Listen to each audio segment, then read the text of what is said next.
So I just immediately thought, crap, I have to go back to the office. This sucks. And instead, he ran through how to operate the system in about 5 minutes. Told me, if you need to shut it down, this is what you do, but otherwise, go for it. You're listening to Barrel Talk, a podcast diving deep into what drives leaders in the whiskey industry. My name is Kevin Bridge. I'm a photographer and whiskey enthusiast. I'm sitting down with people who dedicated their lives to whiskey to hear their stories and why they're so passionate about their craft. Some of us are lucky to know what we want to do from a young age, and that's the case for today's guest, Alex Castle. As a master distiller at Old Dominick Distillery in Memphis, Alex learned the distilling process in, let's say, a unique way, and has climbed the ladder ever since, including a stop at one of the country's most recognizable bourbon distilleries. From the very beginning, what made you interested in whiskey? What made you want to become a master distiller one day? I did want to become a master distiller. I was in high school and discovered a love of chemistry and calculus and physics. And my mom suggested I study chemical engineering because it just kind of throws all those things together. And I said, that's great, but what do you do with that? I hate teaching. I can't be a teacher, and I also don't want to be in a lab all day. And no joke, the first thing she said was, you can be a brewmaster and make beer, or be a master distiller and make bourbon. And I was like, that sounds fantastic. I don't know why it sounded fantastic, but it did. And so from the age of like 15 on, this is the industry I wanted to be in. And just was fortunate enough to actually get into the industry when I was 21. So going from there, what was the next step? So you learned you were 15.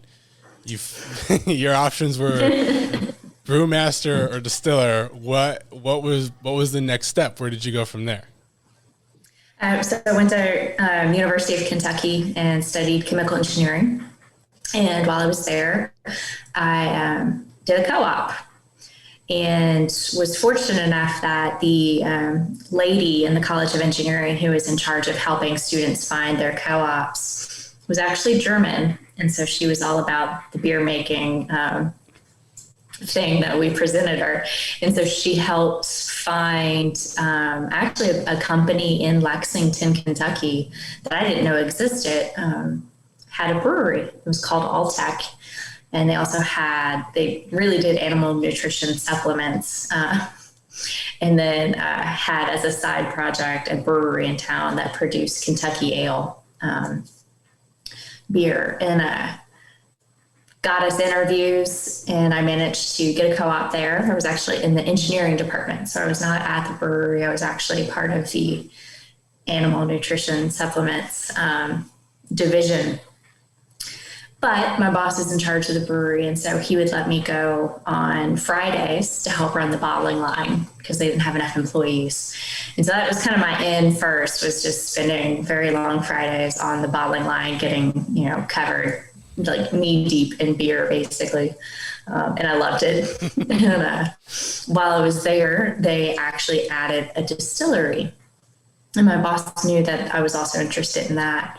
And so I kept hearing these whisperings on this distillery project and these stills that were coming over from Scotland, but I wasn't involved. They finally come in, they get them installed, and the first thing that needs to be done is they need to be cleaned because they have so much dirt and stuff on them from coming over from Scotland. And so I literally, for the first time, my first interaction with any still was having to polish the copper. Did that a few times. But then was fortunate enough, I guess I paid my dues, and my boss asked me to observe a distillation, which just, I wasn't going to do anything. I was just going to stand there and watch, but I thought that's how I want to spend my day. That's perfect. And so I show up for it, and my boss within 30 seconds looks at me and says, well, I forgot I have to take the boys to the dentist. So I just immediately thought, crap, I have to go back to the office. This sucks.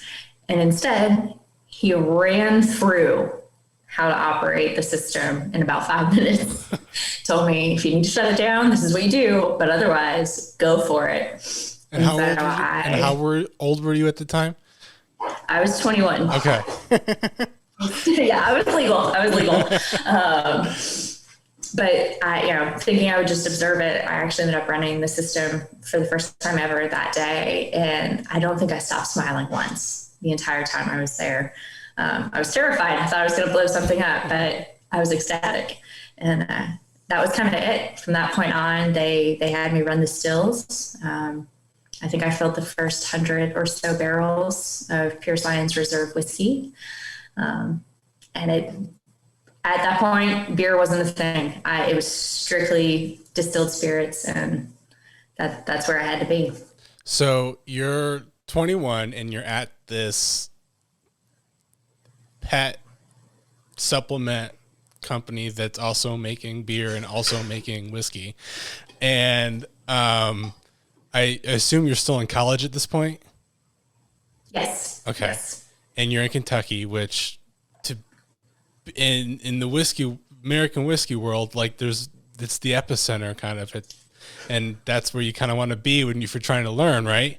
So absolutely. I assume you eventually graduate college, and then what's next? So I go to graduate, and there's a huge, bunch of distilleries opening up. So my senior year of college, I think I sent out about 7 to distilleries all across the country. I got a lot of rejection letters. So the only job offer I had out of college was with a laundry detergent company.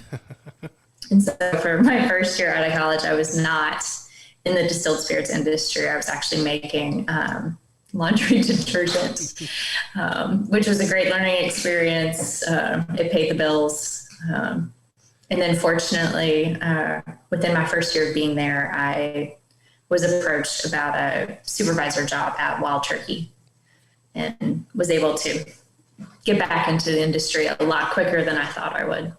So what was the supervisor job? What were you hands-on in making whiskey at Wild Turkey? What was your day-to-day there? So I was a distillery production supervisor. And so that covered everything from grain receiving through distillation. I didn't have anything to do with barrels. And then I also took care of the dryer house where you treated the spent grain, the stillage. And so covered, all of that. And really, I was the third shift supervisor, but we only had one manager and 2 supervisors. It was 3 shifts, 6 days a week. So not really enough bodies to cover it all. And so I actually worked the most screwed up schedule. I'd go on call at 10 p.m. when third shift started. Assuming I didn't get any calls, I would show up for work at 4 a.m., finish out third shift, stay on until noon, so most of first shift, and then go home, try to sleep, and then start all over again. So I was the most senior supervisor by the time within the first year being there. We had a lot of turnover, and so I just was in charge of a few shifts, 6 days a week. So I mean, Wild Turkey is out of college. Your second job out of college after you were making laundry detergent, is a big whiskey company. What was that like? Absolutely. Was there a learning curve? What was it like? Was the day-to-day very hard, or outside of the sleep schedule?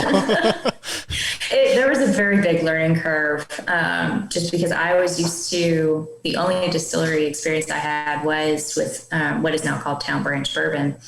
And it's 2 relatively small pot stills, all batch. We actually ferment it without grain in it. So much more the Irish and Scottish style of doing things. So we didn't have a dryer house to deal with. And so huge learning curve. Also, when I started, there was one other supervisor who'd been there for years and helped design and commission the new facility. I thought I would get to train with him for a couple years. And within 3 months of my starting, he got moved to another department. So suddenly here I am 3 months in, and I am the number one and only supervisor in the department. So that was stressful for me, and probably even more stressful for my boss, because he realized he was going to be working a lot more hours than he had been. But it was absolutely fantastic. There was absolutely a lot of pressure. It's a well-respected brand, a well-known brand. And so those quality standards, they were strict, they were high, and we were expected to maintain them. I was answering to not just the plant director there in Lawrenceburg, Kentucky, but really the president of North America, Campari. He was based out of San Francisco. If something happened in production, I had to be able to explain to him what happened, and how did we fix it, and how were we going to keep it from happening again. So it was a very stressful job, but the company and then the owner, Campari, were just absolutely fantastic, and they made it very easy to work for them. Now, so you showed up at 4 a.m. What were you doing? Like, were you hands-on distilling? Overnight? What were you doing day to day? So Wild Turkey, like a lot of distillery environment. So as a non-union employee, as a supervisor, I could only do so much. I literally wasn't even supposed to push a broom. But first things that I would do would be to, do rounds. It was a very large facility, multiple floors. Anything could go wrong on any floor at any time, and you wouldn't know it because you couldn't see it. And so that was probably 30 to 40% of my day was actually just walking the facility, making sure there wasn't a leak that we were missing or something else like that. But then just checking in with the team. We had 3 employees per shift. One of them was off by himself, so you can imagine it gets really lonely, and so they like to talk a lot. So there was just a lot of catching up with our employees, making sure they knew we were here, and hearing any of their concerns that they had. And then the more time I spent, the longer I was there, the more time I spent with my manager, learning the higher stuff. So budgets and production planning and things like that. And then just constant improvement. I was fortunate enough to be across the hall from the product development lab. And so I got roped into doing a lot of product tastings as they were coming up with new flavors for things. So that would be sprinkled into my day. And then all the wonderful admin stuff, time cards and reports and all that kind of stuff. So how long were you at Wild Turkey for? Right at 4 years. Okay. And so where does Old Dominick come into play? So I was happy at Wild Turkey, really thought I would be there for a long, long time. And a message comes into my inbox on LinkedIn, and it's from a consultant asking if I knew of anyone that had any interest to move to Memphis and help open this new distillery. I think that was on like a Friday, and I took the weekend to think about it, and on Monday sent my resume in. Like I said, had no dream or ambition of doing anything like that, but just the idea of having that opportunity, I realized it was something that I really wanted to do. And so took a chance. My first time ever in Memphis was for my interview. Fortunately, it's a fantastic city, so we fell in love with it very quickly. But yeah, it was pure chance, and they decided to take a chance on me. Now, from what I understand, Old Dominick is a whiskey distillery that closed, and then you were coming on to help revitalize the brand and bring it back. Is that right? Am I right about that? Yes. So the original Old Dominick is a whiskey brand that was founded in 1866 by the parent company, D. Canale and Company, their founder, Domenico Canale. He wasn't just satisfied with his fruit distribution. He wanted to do whiskey as well. And so he founded Old Dominick. And from what we can tell, it was actually a really big brand in the South up until Prohibition.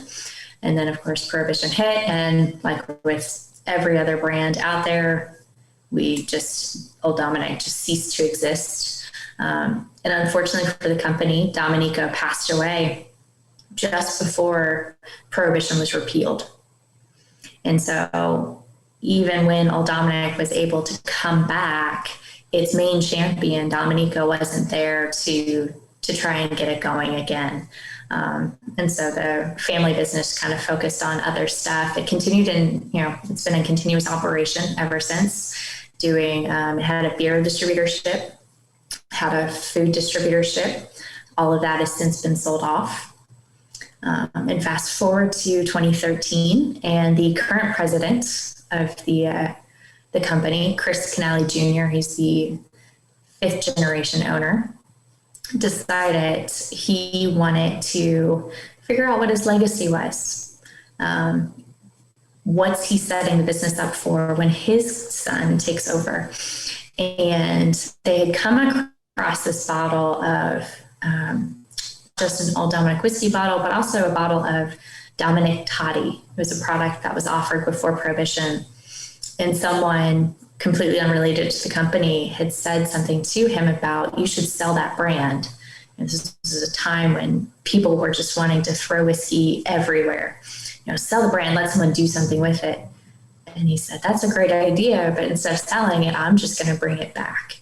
And so he decided Old Dominick was going to be his legacy in a very big way. Before Prohibition, Old Dominick was not a distillery. They would just buy aged product and bottle it. Chris decided he wanted to not just bottle whiskey, but he actually wanted to make it. And so in 2013, he started the very long process of starting up a distillery. And so in 2015, brought me on board. And in December of 2016, we distilled our first whiskey. So 2015, you come on board. I'm assuming there's no infrastructure for a distillery. So we had a building. are you the one in charge of building the distillery from the ground up? And I was very much a part of it. And so they had a consultant at the time that we were using, as well as a distillery engineer. And so a lot of the equipment design had already been started. We worked with Wyndham in Louisville. And so a lot of it had been done. But as far as anything else, the building was a blank slate. The most they had done was demo work. And so it was clean, at least. So I was fortunate coming on as early as I did that I not only got to help with the equipment layout and installation, all the piping, got to do all of that, but I actually got to also help with the interior design part of it too. And so I got to be part of the conversations for what tile we put into the bathrooms and what light fixtures we put places. And so I really got to be a part of pretty much every aspect of the facility. That's cool. So next step is obviously start distilling whiskey, right?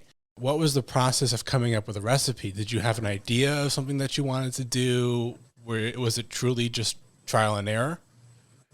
So for our Tennessee whiskey, which is what we started with, I honestly just knew I wanted just a very traditional mash bill. If for no other reason than something that would actually be very easy to run through the equipment. And so that means mostly corn, at least from where I come from. That's what that typically means. And so that's how I just ended up doing the very common, very traditional mash bill of 75% corn, 13% rye, and 12% malted barley.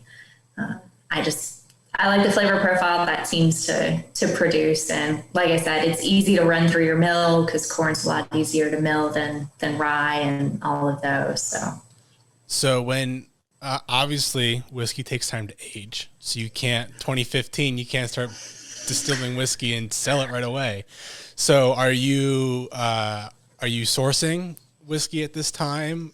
Is it something of the same similar recipe? So we knew that one of our first products was going to be a new version of that Dominick Toddy that they had found. And that requires an aged base. We knew we needed at least a 2-year-old bourbon for that product to be the way it needed to be.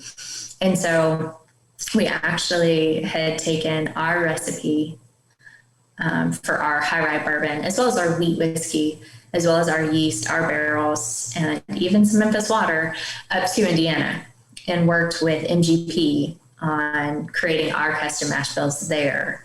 So that come we opened in 2017 to the public. So by 2017, we would have a nice bourbon base for the Memphis Toddy.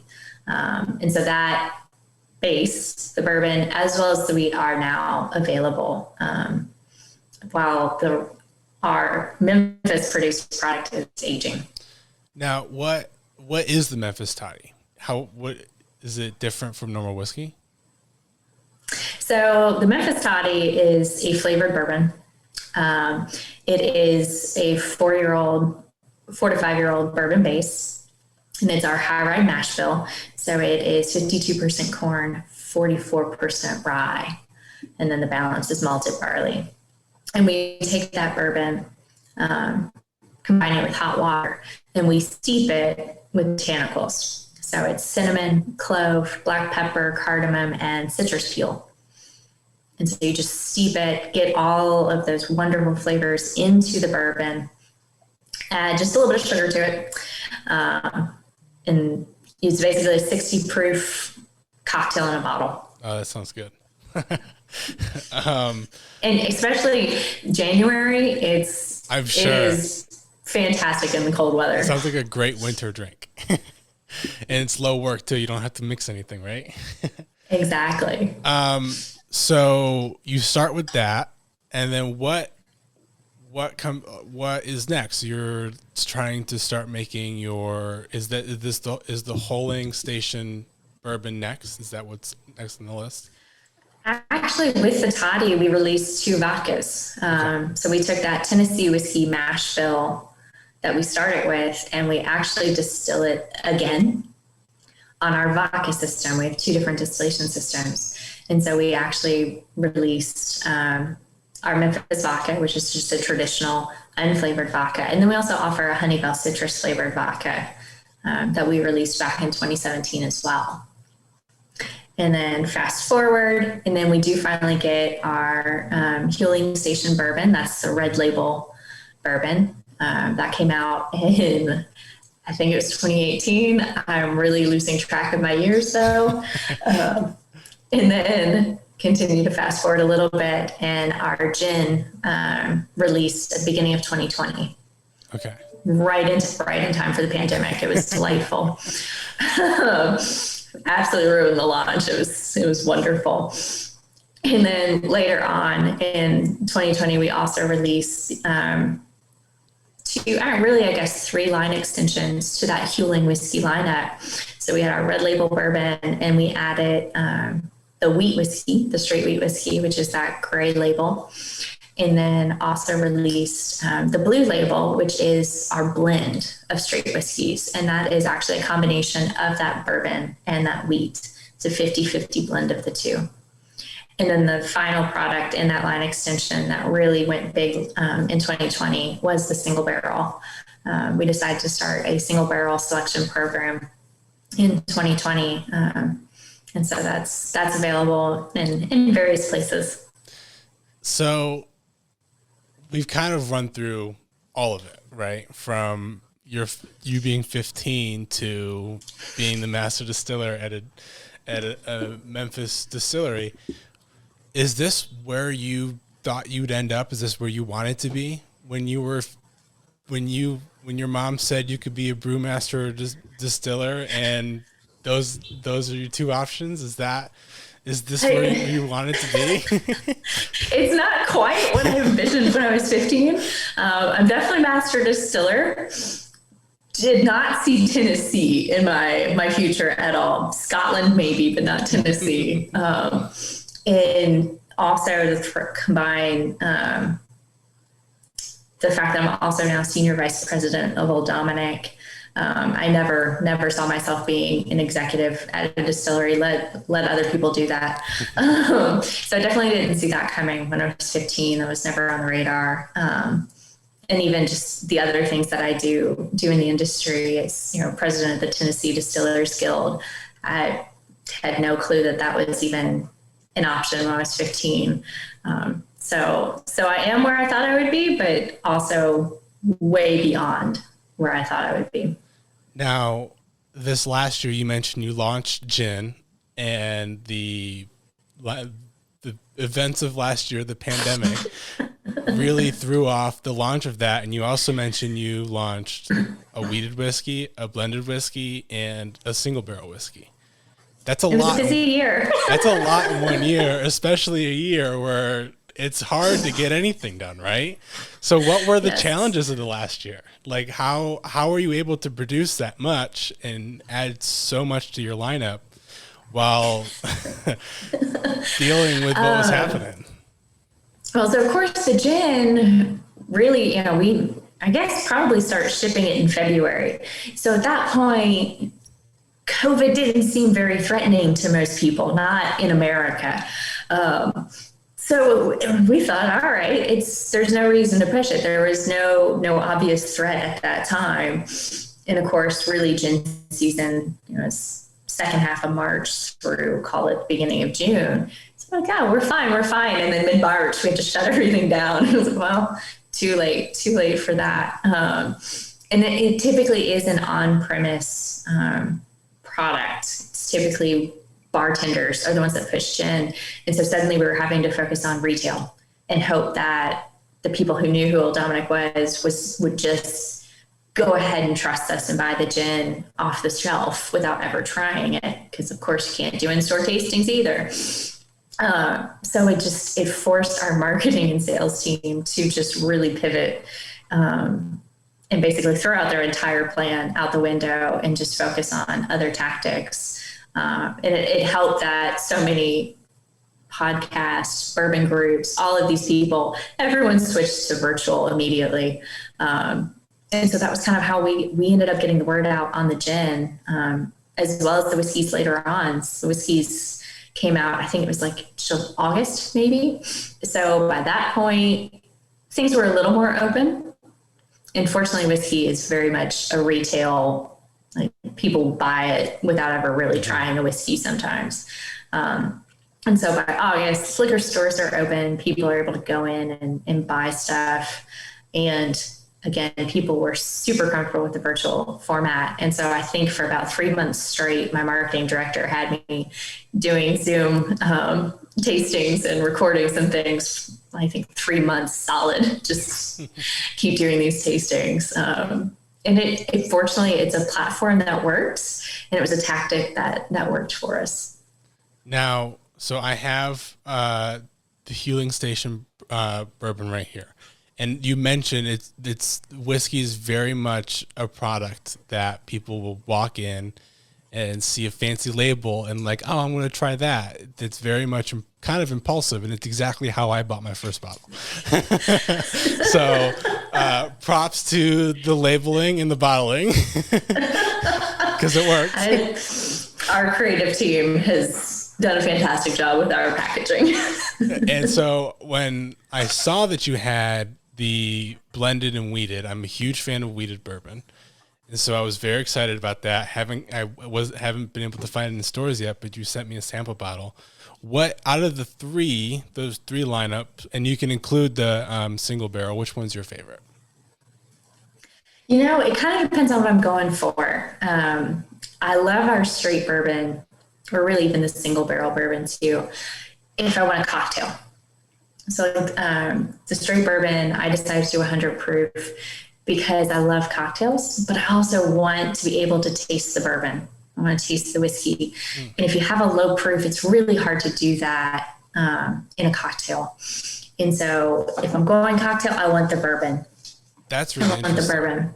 I didn't think about that before, because a lot of times I think of cocktail whiskeys as kind of lower proof in the 80 proof. So that's interesting. Yeah, if you do a low proof, you add almost anything to it, and it's going to water it down to the point of not being able to really taste that whiskey. Whereas if you do start with that higher proof, you're still going to get that punch that bourbon brings to things, but you're going to be able to actually add other flavors to it and have a nice combination of things, as opposed to something that really just tastes like the mixer. That makes a lot of sense. So yeah, cocktail is bourbon, but sipping, I'm not going to lie, the wheat, I love the wheat for sipping. It's just so light, very approachable. And the blend, you can do either one, in my opinion. It's a high enough proof, holds up in cocktails, but because it has a hint of wheat in it, it's very, very sippable. What's the distribution right now for Old Dominick? How far does it reach? Is it just in Tennessee? Is it farther than that? We are quite a bit further than just Tennessee at this point.